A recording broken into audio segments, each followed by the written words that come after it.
C'est plutôt une déclaration qui veut prendre acte de la douleur que nous avons, de la honte que nous avons aussi, de ce qui s'est passé dans l'Église ou de ce qui peut encore se passer malheureusement.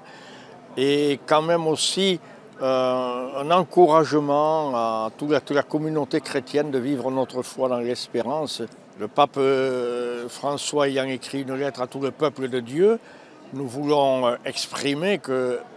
entendre cette lettre, la prendre en considération, est quelque chose d'important aujourd'hui, mais qui ne nous fait pas remettre en cause toute notre confiance aux prêtres de nos diocèses, bien entendu,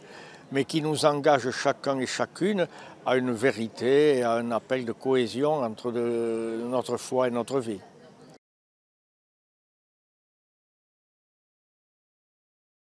On l'adresse à l'ensemble du peuple de Dieu, un peu comme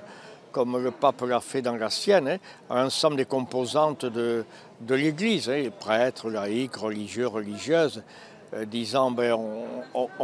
on vit ensemble ce temps de souffrance, on ne vit pas que ça, mais ceci nous le vivons. Et il s'agit de le traverser avec une conversion de notre vie, mais il s'agit aussi de le traverser avec sagesse aussi, c'est-à-dire en particulier de ne pas généraliser un regard de suspicion sur l'ensemble du clergé. Et nous faisons confiance à nos prêtres de nos diocèses et nous voulons être témoins de l'espérance qui nous habite, qui est plus forte que ça et qui est l'amour du Christ pour nous et le Christ qui est notre roc, comme on l'exprime, et qui nous a promis cette aide et cette présence jusqu'à la fin des temps.